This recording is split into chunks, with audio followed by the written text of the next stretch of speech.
também gostaria muito de agradecer a presença de todos, sobretudo dos professores Everaldo e Daniel, pela vinda, né, por nos proporcionar aí uma visão crítica sobre os trabalhos que a gente está desenvolvendo. Agradecer também o interesse dos demais. E eu queria, antes de passar para a minha responsabilidade de apresentar esse primeiro texto que nós escrevemos com relação aos aspectos teóricos da infraestrutura. E em relação ao texto especificamente, eu vou entrar daqui a pouquinho, mas eu acho interessante que a gente contextualize um pouco como é que nós chegamos a esse projeto, né, que o Fábio acabou de apresentar, do CNPq, ou seja, uma formalização mais acadêmica, institucional, né, teórica, a partir de um reconhecimento, né, de como o caráter de subdesenvolvimento, né, como o Brasil tem lidado com esse tipo de capital, que é o capital de infraestrutura que a gente agora vai discutir. Então, por uma perspectiva mais, como o Fábio colocou, da competitividade, do acionamento da infraestrutura para uma inserção internacional periférica, ou dos pacotes de infraestrutura vinculada a um outro momento de acumulação que foi o processo de industrialização. Então, como que essa infraestrutura responde ou está vinculada a essa dinâmica de acumulação periférica, né, no caso do Brasil, mas se a gente pensar as outras realidades, como foi colocado no CNPq. E, por outro lado, a nossa incompetência ou projeto de uma infraestrutura no sentido se a gente pensar de reprodução da classe trabalhadora, ou seja, uma infraestrutura em termos de homogeneização social. Então, como que o Brasil vem realizando esse processo de investimento. E de um reconhecimento também de que, de alguma forma, esse momento, eu acho que um caráter político, né, que nós estamos vivendo, nos coloca a reconhecer também que o modo como se desenrolou, né, como tem se implementado esses pacotes de investimento, de alguma forma essa materialidade, né, que se expressa no subdesenvolvimento, na periferia, etc., esse momento político que a gente vive, de várias realidades e de incapacidade de uma coesão territorial, homogeneização de espaços, etc., isso se reflete também nesse aspecto, nesse contexto político que a gente vive, ou seja, a infraestrutura, aqueles bens, né, coletivos, os serviços públicos, a incapacidade que a gente tem no sentido de realização desses investimentos coloca também essa ausência, né, de Estado nesses processos como, de alguma forma, vinculado a essa situação que a gente acaba conversando com qualquer um, como nós vemos agora, na vinda aqui. O motorista falou para a gente: a minha missão é chegar em casa no final do dia, ou seja, porque a circulação na cidade é violenta, a circulação implica todas essas situações, como vai ser mostrado aqui a questão do saneamento, como vai mostrado as interrupções, né, a precariedade nesse processo também nos promove essas fissuras, essas fraturas, né, societárias. Então, um caráter valorativo também, uma perspectiva valorativa nesse sentido, né, de uma sociedade que esse processo também se dá de maneira violenta, expoliativa, etc. Então, esse é um contexto geral, assim, de reflexões mesmo, para a gente, então, começar aí a sintetizar teoricamente alguns aspectos que inicialmente foram reunidos aspectos teóricos gerais da literatura, como o artigo vocês vão poder verificar, e uma ideia de que se a gente poderia falar em uma infraestrutura periférica, ou seja, se na literatura você tem sempre infraestrutura como algo, como disse o Fábio, aquele diacético, né? Ou seja, técnico, desvinculado dos processos, o caráter político, né, da economia política vai revelar disputas, relações de poder, e nesse sentido a gente poderia então derivar uma infraestrutura periférica, ou seja, não é a gente sempre acostumado, tem que fazer os pacotes de investimento, tem o vínculo com a demanda efetiva, tem o vínculo com a competitividade, então seria uma infraestrutura como outra qualquer, sem relação histórica com as dinâmicas, né? Sem as relações sociais em torno disso. Então, pensando nesse lado mais abstrato das características gerais que a gente vai colocar agora, uma questão pensaríamos então numa infraestrutura periférica? É possível pensar isso? A gente não tem essa resposta, mas a gente tem essa primeira uma questão a colocar. Então, o artigo é Infraestrutura e Produção do Espaço, anotações sobre suas principais mediações teóricas. Nesse ponto, os aspectos mais abstratos com relação à infraestrutura, então eu vou passar um a um e tentar comentar brevemente cada um deles. A gente parte de uma bibliografia marxista, né, de referencial marxista, o Harvey, que retoma esses aspectos a partir do Marx. Então, a infraestrutura como uma forma especial de capital fixo, ou seja, o capital fixo como sendo aquele que transfere paulatinamente seu valor para a mercadoria, a infraestrutura podendo ser utilizada em vários processos produtivos, não se findando na produção, em um ciclo de produção. Então, ela seria uma forma especial por ela ser autônoma, ela não está vinculada a um processo produtivo específico, ela está vinculada e pode ser articulada a vários tipos em relação aos outros capitais, ramos, setores. Então, uma indistinção, uma autonomia em relação a um processo específico, nesse sentido do capital fixo, suporte para acumulação de capital, ou seja, proporciona, né, o processo de acumulação de capital. Essa lógica de rede que a infraestrutura tem, ou seja, tem os vínculos com a tecnologia escolhida, ela tem um processo a escolha tecnológica determina as subsequentes, então tem todo um planejamento e esse vínculo de rede que não pode ser, então, caráter de interrupção, né? É um aspecto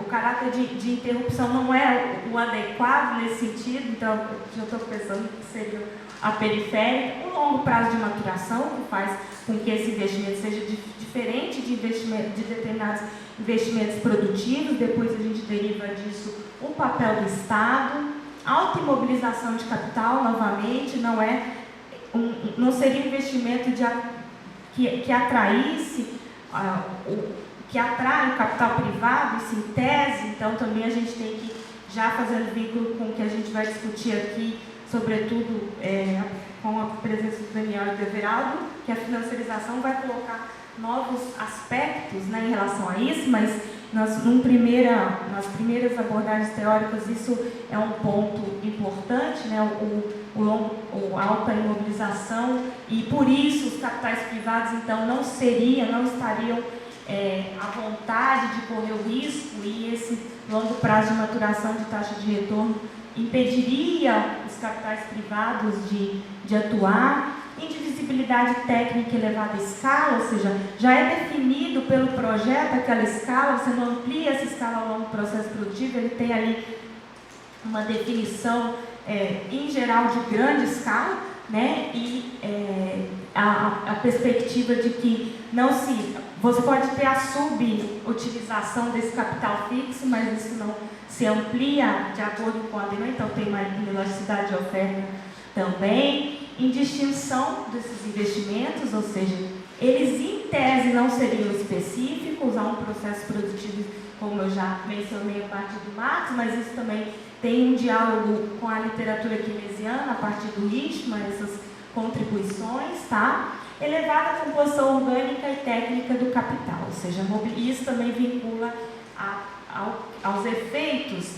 né, dinâmicos em termos de demanda efetiva, ou seja, a implementação de um pacote aciona, né, tanto capital, tanto mão de obra em grande escala e intensivo em capital, as tecnologias e etc. E a regulação ou o monopólio público, né? Ao longo da história do capitalismo, a gente vai verificar que o monopólio público de determinadas atividades foi o que se verificou e, a partir do processo de neoliberalização, a regulação, né? Os capitais privados podendo atuar sob regulação. Então, esses seriam aspectos mais gerais desses investimentos.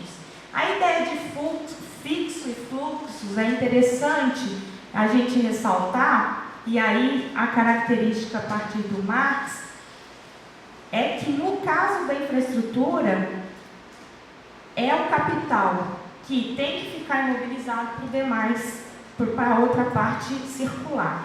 Então tem aí a contradição, né? Parcela do capital investido fixo, não tem a ver com capital fixo no que o Marx define como capital fixo, mas tem o caráter da infraestrutura ter a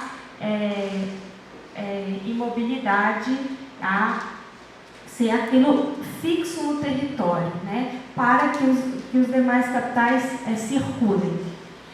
Eu estou fazendo essa distinção com o capital fixo em relação à teoria, ao termo capital fixo no Marx, que não tem necessariamente a ver com a infraestrutura, com essa fixidez territorial, porque os meios de produção são capital fixo e não necessariamente tão fixos. A infraestrutura tem esse caráter de mobilidade, né, de ser presso no território. Então, a produção social do espaço requer a circulação de excedente, ao mesmo tempo, sua concentração em determinados lugares. Demanda fixos para agilizar fluxos. Parte do capital é fixo para a outra parte se mover. Então, a infraestrutura concorre para a promoção de uma coerência estruturada e da coesão e integração social e espacial da geometria variável do desenvolvimento desigual do capitalismo, efeitos induzidos e indutores do desenvolvimento. Só retomando essa questão da coerência estruturada e coesão territorial, espacial, social, a infraestrutura vai promover, como o Fábio já destacou, que dentro da perspectiva do projeto, a partir da sua implementação, isso vai promover distinções em relação a outros espaços, vai promover hierarquias espaciais a partir das relações de poder que vão se expressar também nesses investimentos. E que em economia neoclássica, etc., é tratado como economia de aglomeração, melhorar a competitividade, etc., uma perspectiva mais crítica é essa coerência estruturada que vai promover a acumulação de capital. Então, seja Estado, instituições, valores e as relações sociais de produção, que promove essa coerência estruturada e permite a aceleração da circulação, né, do capital. A distinção entre o investimento, o ciclo do investimento, né, da infraestrutura em relação ao investimento industrial. A infraestrutura, inicialmente, ela tem elevados custos, eles são irrecuperáveis, ou seja, quando você dá início a um processo de investimento da escala, né, requerida para o investimento de infraestrutura, eles têm elevados sunk costs, né, sunk costs, que são os custos irrecuperáveis. A operação, por outro lado, já tem uma maior estabilidade em termos dos rendimentos e o elevado prazo de maturação que eu já mencionei. Por outro lado, o investimento industrial, ele, em tese também, lógico, vão ter as especificidades, mas em comparação tem um sunk cost menor e uma possibilidade de reversão, ou seja, uma decisão empresarial de recuo em determinados investimentos, que é diferente do investimento infraestrutural. Uma operação em alta rentabilidade e decresce ao longo do tempo. Então, tem também uma instabilidade dos retornos vinculada à demanda e etc. E menor prazo de maturação dos projetos. Tá? Nesse sentido, o desafio desse investimento em infraestrutura é a possibilidade de um financiamento que responda às perspectivas de rentabilidade, se pensar no agente privado, e que, em geral e historicamente, o Estado foi o que ocupou esse papel pela complexa estrutura de financiamento e um retorno mais tardio em relação a esses investimentos, né? Então, eu trouxe também uma citação do próprio artigo, que é arranjos regulatórios, créditos de longo prazo complexos, recursos humanos especializados, longo prazo de instalação e maturação, exigem alta capacidade de coordenação e gestão pública da infraestrutura, que requer uma provisão pública e o papel do Estado na qualidade de fruto e criador de externalidades, gerador de sinergia, variedade de atividades, suporte infraestrutural, em sua maioria, ofertado por instituições públicas ou especializadas. Então, a baixa oferta, da elasticidade da oferta, o caráter procíclico, por outro lado, ou seja, se você está num contexto de baixo crescimento econômico, etc., investimentos privados, nesse sentido, são restritos, mas também procíclico em relação às condições fiscais do Estado. Ou seja, o Estado, se tiver em crise fiscal, etc.,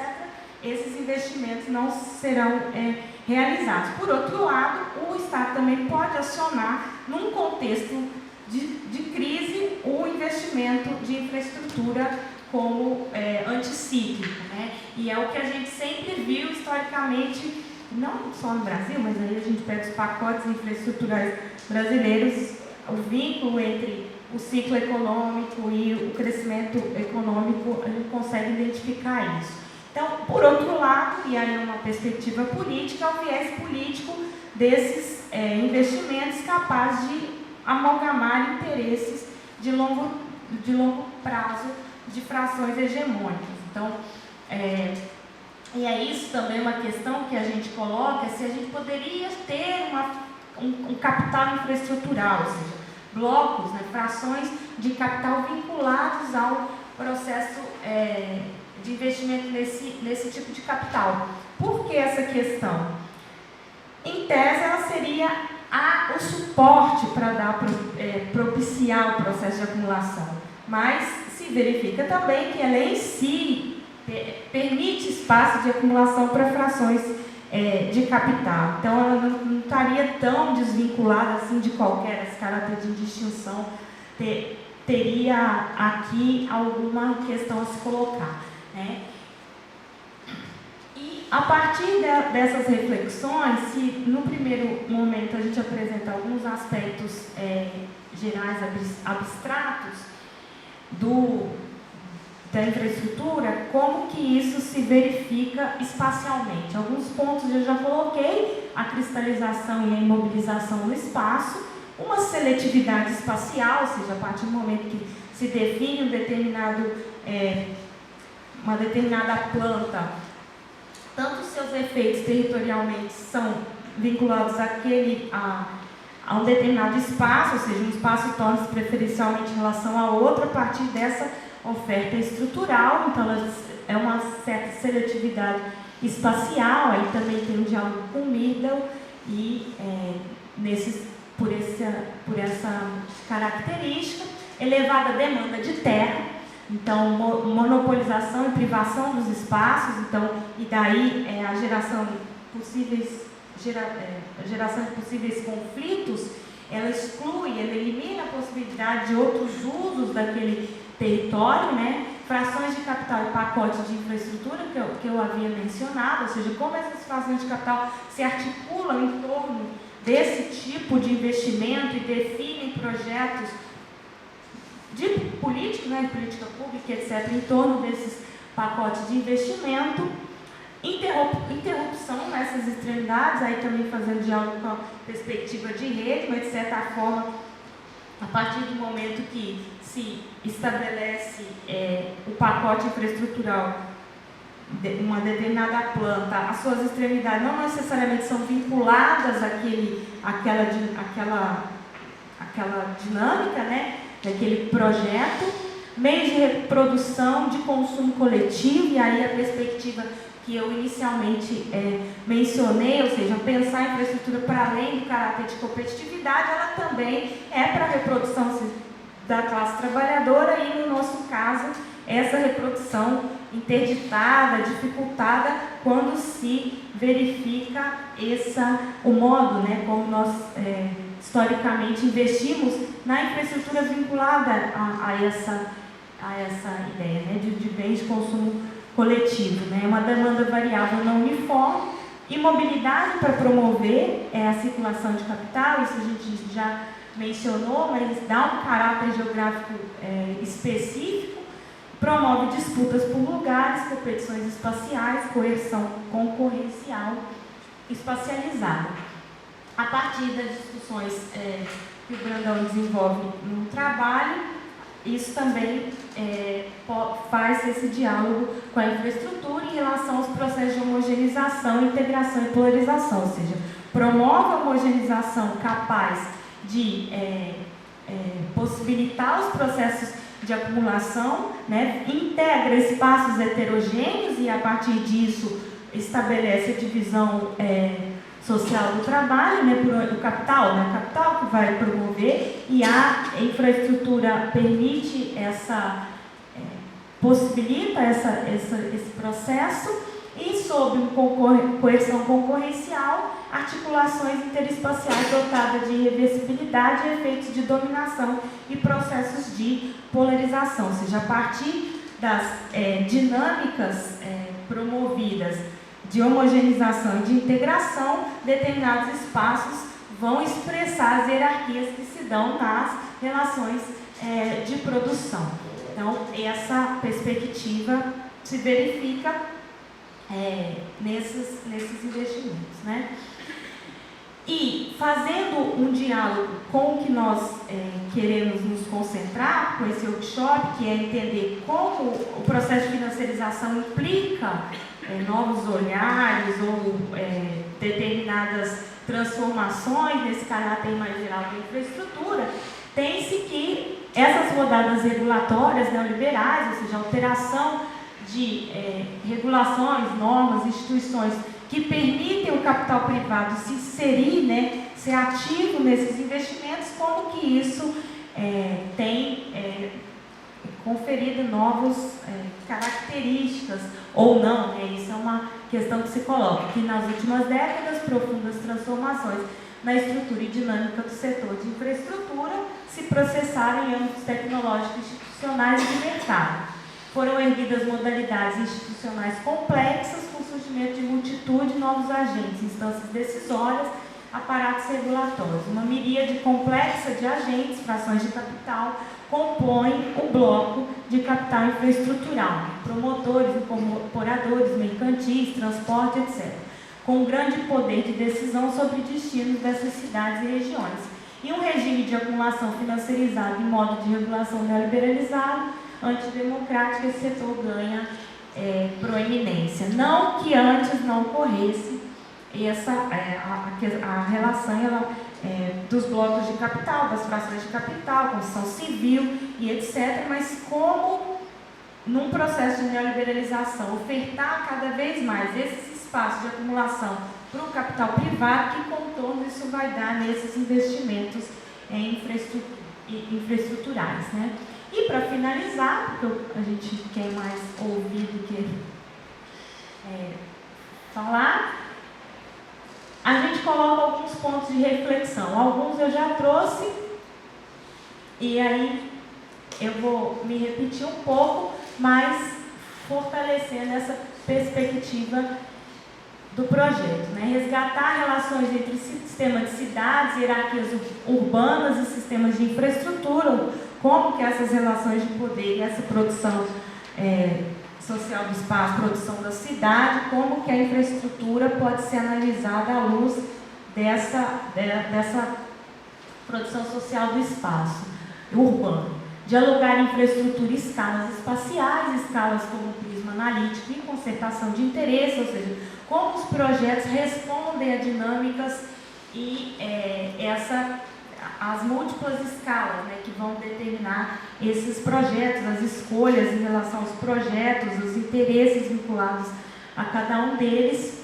Pensar uma possível especificidade periférica, o que eu já inicialmente disse, ou seja, é indistinta, mas capitalismo periférica especializada, tem uma questão de meio de reprodução e consumo coletivo, como que isso se dá na periferia. Então, esses aspectos seriam...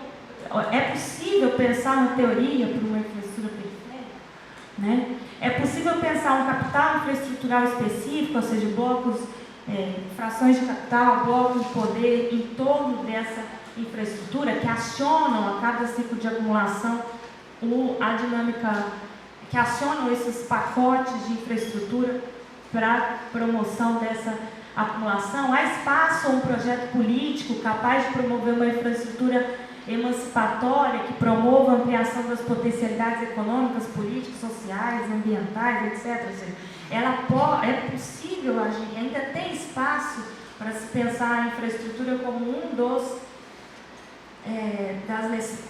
que é requerido em termos de emancipação societária. Quais as implicações do padrão de acumulação sob dominância financeira para a promoção da infraestrutura? Então, em linhas gerais, essas são as principais ideias que estão no artigo. A gente vai abrir para que vocês possam nos ajudar a refletir com críticas geral. Nós temos uma dinâmica, acho que é até bom, né, falar, a gente falou inicialmente, que a ideia de ser workshop é justo para que a gente possa ter um diálogo, ainda que a gente tenha feito essa apresentação geral, que todos vocês sintam-se à vontade de colocar questões, críticas, e ter o Everaldo e o Daniel também como os nossos debatedores, né, em relação ao que a gente tem apresentado. Então é isso, obrigada, eu passo para o Brandão agora.